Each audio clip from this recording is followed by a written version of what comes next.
talk about digital marketing, we have to take into consideration that this is a very complex topic. So we have to keep in mind that there are many issues going on. And at the moment, we know that we have to take into consideration the topics linked with engagement and how companies and consumers learn in this world. Moreover, there is also the needs to stay as much as updated as we can. So to keep an eye on what is going on outside our companies. And moreover, there is also the main elements about networking. So building relationship is the most important topic when we talk about digital marketing. The same about personal project. So when we talk about personal project, we also have to keep in mind that there are many personal branding elements that are involved in the digital marketing field. So the branding linked with ourselves as a person and not only as a company. Think about what influencers are doing in this period. Learn the terminology. This is another matter because we as a researcher and scholar try to give some definition in this field, but it's not always something that is easy because sometimes practitioners have a different definition of what is going on out there. And build, as I said before, build personal branding is an important matter. The T-shaped market is also an element that we have to take an eye. So the fact that the skills that we have are also based on what is going on, so not only specialistic skills are required in this field, but also some skills that can be as generic as they can. Get nerdy is something that we are trying to do, but also to understand what is going on with the new tools that the companies, but also the consumers themselves are going to create. And metrics are the kings. At the end, we also need as company to have some certification that allow us to, for example, allow our consumers to pay in a safe way, for example. So we have to certify that our, for example, online websites are safe to be used. What else? We can say that there are also different levels for creating a digital marketing approach. So we start with a direct consumer response, so taking into account the feedbacks that they come from our customers, but also that technology, so internet technology are the king in this field. So as much as we can understand the complexity of them. Interactive conversation is another keyword that we are going to use through this webinar. So the interaction as much as we can. Digital engagement, so not only the like that we are going to press, that our consumer are going to press while they attend our, for example, while they consume our our content published online. But also we have to take in mind that there is a beyond all these elements, and very soon we will see new field opening in this area of research. And think about what is going on in this situation that we are living, where we spend more time online than offline with our family. So we have to keep in mind that the digital marketing is not only something that that is going on today, but it also was developed around the 90s.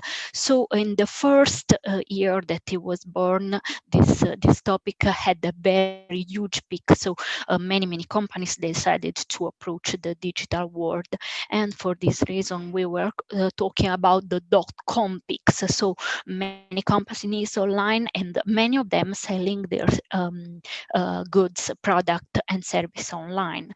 The problem is that at the beginning, as everything at the beginning starts, was not fully understood by the company. So I can see that someone raised the hand. Rida?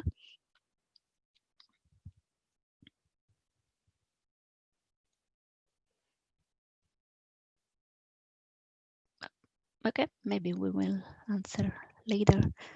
Okay, as I said at the beginning, there was many companies that were interested in the digital marketing, in selling services and good online. But the problem is that after this bubble, some companies then had trouble with going online and applying the digital marketing to their companies. So there was what we call the dot-com bubble.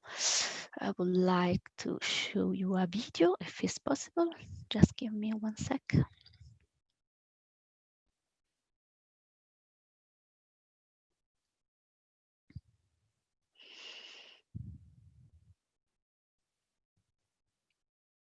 Business is life, and life, in many ways, is business. The creation of businesses makes our lives better, but just like the rest of life, business, finance and economics can go wrong. Stock market bubbles are an obvious example. They're dangerous and have ruined lives and economies in the past. The latest run-up in stock prices ended abruptly when investors realized what a lockdown prompted by a global pandemic would do to companies. So how do you recognize an overinflated market when it occurs? Let's go back in time and look at the dot-com bubble and the lessons we can learn from it. The 1990s was a period of rapid technological advancement. In 1993, the release of the Mosaic web browser gave many people access to the internet for the first time.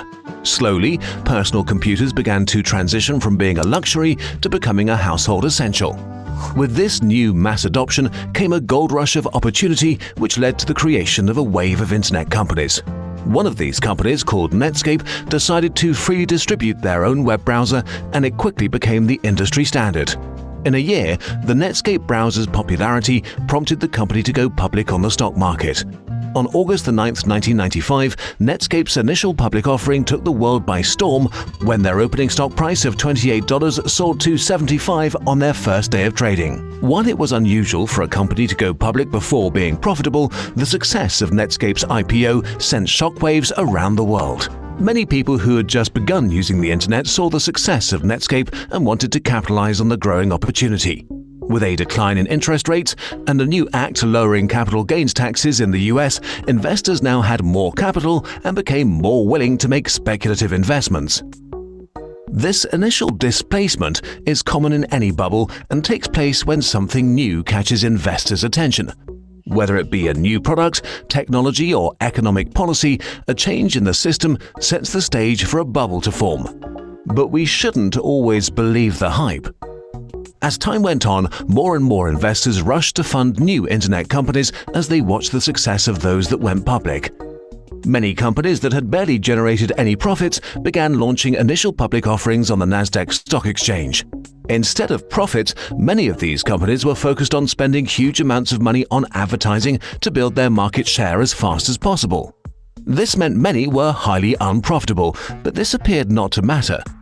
In 1999, there were 457 IPOs, most of which were dot-com stocks. Of those, 117 doubled in price on their first day of trading. As euphoria continued to hit investors as the price of technology stocks skyrocketed, caution was thrown to the wind. Okay, more or less this is the most important part of the video that I would like to show.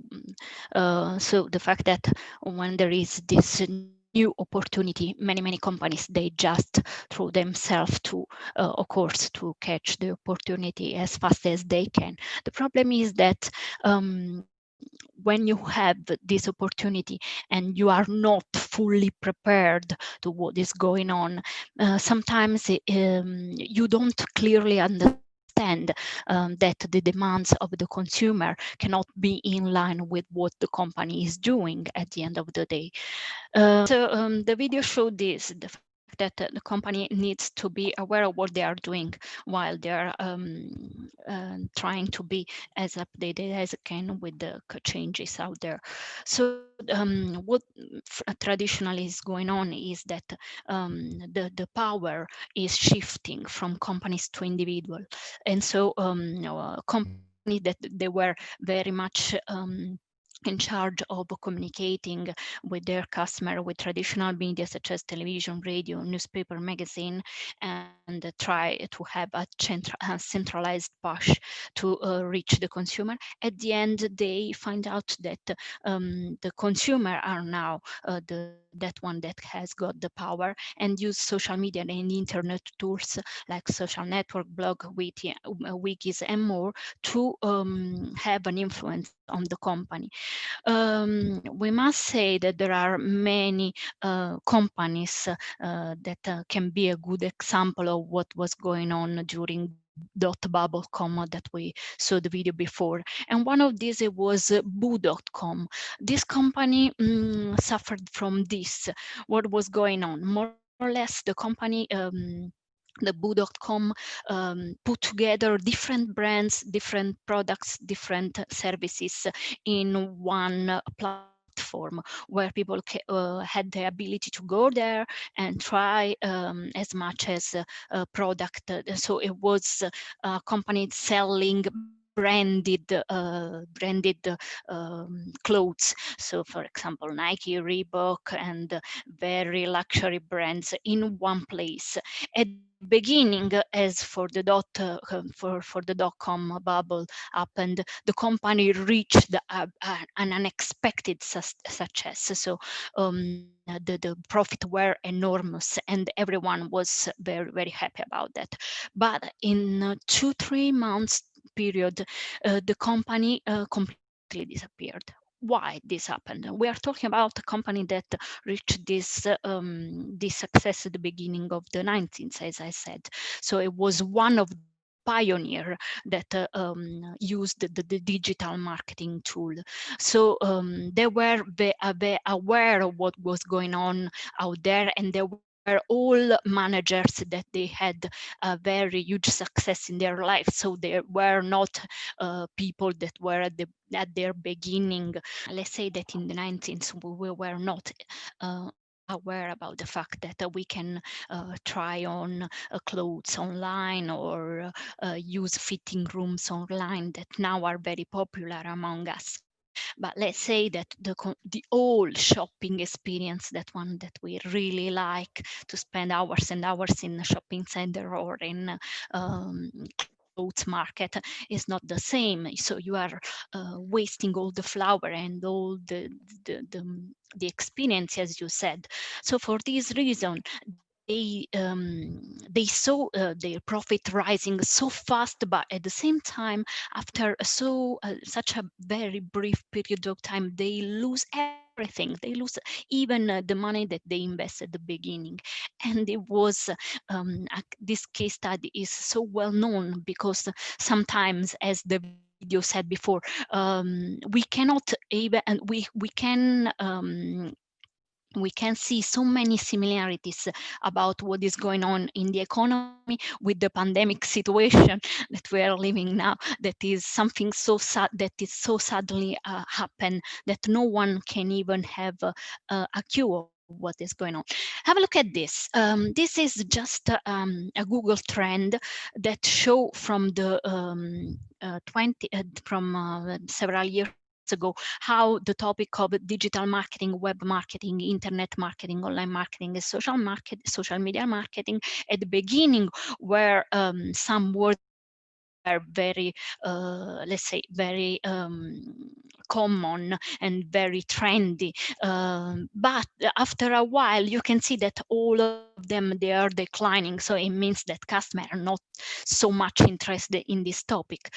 While from the 2013 until the 2017, we can see that this topic, the digital marketing, web marketing, internet marketing, online marketing, social media marketing, are again rising awareness among the publics. So consumers are again much involved on them, especially on the blue one, that is the digital marketing. And as I explained to you before, the digital marketing is also something that we are more aware, and we are also more happy to talk about, because it's such a big umbrella, and it has inside so many elements that all of them can be considered then a specific field.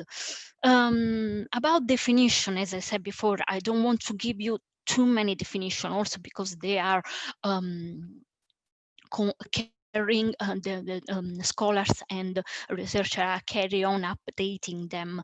So but what I want to show you is that the digital marketing is as I said before, an umbrella, and underneath this umbrella we can find other elements such as internet marketing, web marketing, email marketing, social media marketing. So each of these areas, the web marketing, for example, interest especially the web, the email marketing, use the emails to get in contact with customers. Social media marketing, of course, the social media, the internet marketing has got all these tools underneath. So there is a need to understand this also because when a company decided to go online, it's not only e-commerce or is not only online communication. It must be more. It has to be more. Okay, these are just some principles that we call also laws that rules the digital marketing world. You don't have to know all of them, but all these authors, Grosch, Moore, Metcalf, Gilder, they are some researchers and scholars that had the chance to be so much involved in this growing field that they also were able to see what was going to happen after. So they, for example, Metcalf and Gilder, they talk about network when internet was just an early technology. So for example, this is an exemplification of the Moore law, where we can see that he were thinking that the circuit, so the hardware of our laptop, were going to grow so fast and to be so numerous inside our laptop and computer and personal computer, that the expansion he was talking about a raising that was so exponential that nowadays is even going beyond this prevision that he did. And have a look at the connection linked on the law, the principle that we showed before. We know now that many the connection that are inside each network are going are doubling every year, and it is easy also to see this connection using our Facebook pages, or for example the LinkedIn pages. I think that you are aware of how many connections you have when you see these pages. The problem linked with the networks is this, is the rise of the information overload. So sometimes we have the impression that we are not even able to answer to the emails that we received day by day from the companies where we bought product and stuff. And the selection of information that we received as a customer is something that we are in charge as a customer to do. So companies can carry on sending and sending as much as email as they want, but at the end of the day, that one that we are going to select is something that we are to do. So the fact that we receive all this information is not a good thing. Okay, talking about the company point of view, we have also to think that companies are doing their best to use the digital marketing also to find solution to what the customer are asking for. So we are going to start with a mass approach to our customer, but also on the other hand, there are companies that are interested in having a one-to-one approach, and this one-to-one approach can change considering the way the company is going to answer to their customers. So from one side we have the personalization that start with the company, and on the other side we have the customization. That is when the customer try to push the company to create personalized product or to create personalized service. In theory, we say that mass customization, that seems also an oxymoron. So you have two words that are one against the other. Mass is something and customization is something completely different.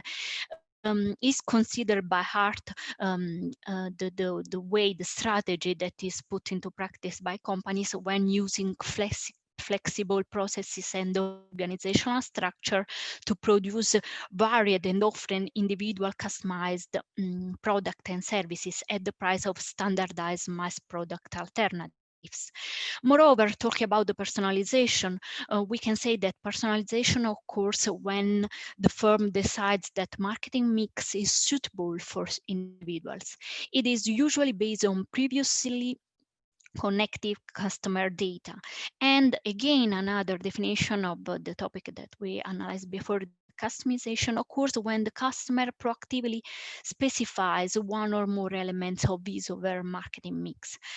So, as I said before, in theory, we have this clear representation. So the customization, the one-to-one marketing, the standardization, and the mass customization. But in practice, we don't have the black and white. We have always a gray area where companies have to find their own way to put into practice the digital marketing. So these are just a few brands, the Counter, Nike ID, the Custom, and the Longchamp, of companies that they use this approach as much as they can. And I'm going to show you some advertisement of this company that show how much they really want to embrace digital marketing in their everyday strategy. I hope to be able to show the video soon. Okay.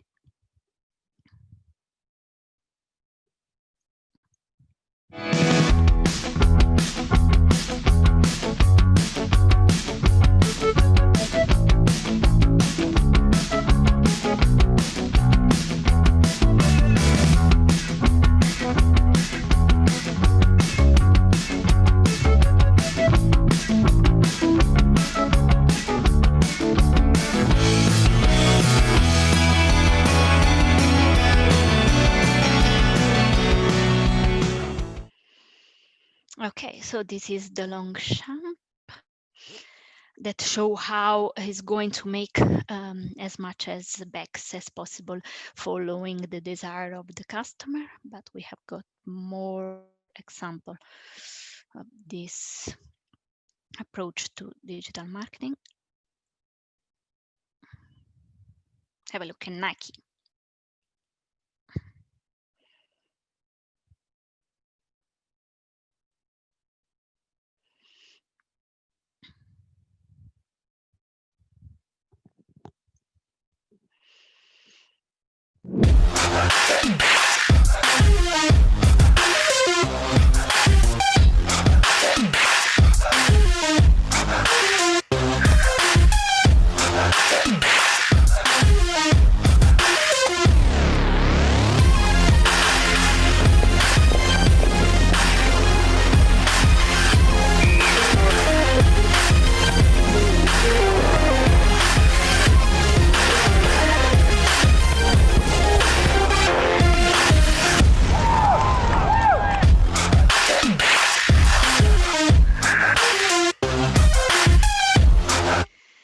So the Nike advertising are always very catchy, very they try to engage as much as they can. So you can see the personal approach to the football is the same personal approach that footballer has to creating their own shoes, peculiar shoes.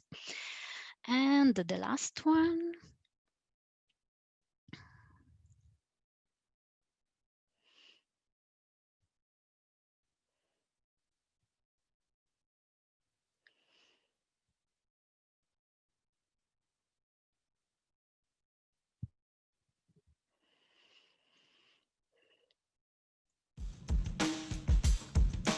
We are The Counter, home of the custom-built burger, voted the best burger in the entire Bay Area every year since 2009. Our build-your-own burger process is perfect for foodies and the pickiest of eaters alike. Use a custom checklist to design your burger from a wide assortment of proteins, cheeses, sauces, toppings, and buns. On a bun or in a bowl, literally millions of combinations. Your burger or salad will be constructed with all-natural, antibiotic-free, humanely raised beef, organic bison, all-natural chicken, turkey, or ahi. We are the burger joint that champions your culinary creativity. In addition to all these fresh offerings, we have a full bar and full service. Great for the family, but also for date night. Carnivore, vegan, adventurer, or old school, we like to say we have a burger for every lifestyle. Visit us at one of 8 Bay Area locations at Palo Alto, Santana Row, Walnut Creek, Corte Madera, San Mateo, Mountain View, Fremont, and our newest location in Cupertino. Come build your burger masterpiece today. The case study show is one, the Longchamp. It allows the personalization of the bags, so you can change all the colors of every part of the bag. The other one, the Nike one, is the same with shoes, and you can also add monograms and personalize them as much as they want, as you want as a customer. And the advertising also show, as I said before, the way you are going to use your personalized product. So it can also be seen as a way to engage customer, because they want also to show you that with your personalized shoes you can be a kind of a winner. You see the end, the advertisement show the other footballer that is of course very happy because he scored a goal. And the last one, let's say we are talking about fast food, the counter customer custom build burger. We are going to talk about fast food, but consider it as a way to have your hamburger as much as personalized as you can. So in this way, this company, the last company, is trying also to try to be perceived by customer not as a fast food, but as something more genuine, so that allow consumer to have something more healthy. You can see at the end they are also talking about no OGM, no fresh fruit, fresh salad, fresh elements. So at the end, the branding, the brand management of the restaurant is different from, for example, McDonald's